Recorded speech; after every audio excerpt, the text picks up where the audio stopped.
कधी विचार केला आहे का तुम्ही की केदारनाथ मंदिर 3583 मीटर उंच हिमालयाच्या कुशीत हजारो वर्षापासून कसं काय अजूनही अढळ उभं आहे?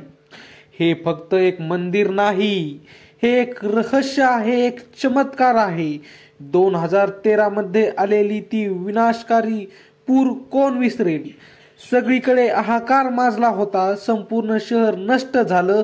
पण त्याचं विनाशाच्या दरम्यान केदारनाथ मंदिर मात्र जागच्या जागी उभं होतं. कसं? लोक म्हणतात हे भगवान शिवाचं चमत्कार आहे, पण वैज्ञानिक सांगतात मंदिराच्या मागे एक प्रचंड दगड येऊन अडकल्यामुळे मंदिराला पाण्याच्या प्रचंड लाटांपासून संरक्षण मिळालं. त्या दगडाला दिव्यशिला असं म्हणतात. इतिहासकार सांगतात की हे मंदिर 8व्या शतकात आदि शंकराचार्यांनी पुनःस्थापित केलं होतं.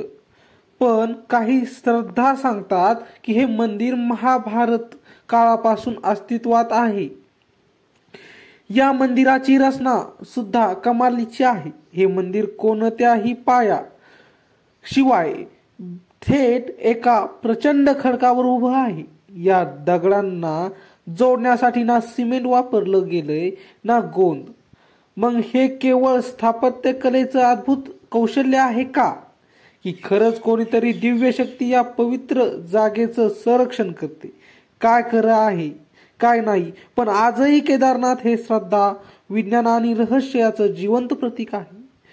तर तुम्ही 12 ज्योतिर्लिंगापैकी कोणत्या ज्योतिर्लिंगाचं दर्शन घेण्यासाठी गेला आहात?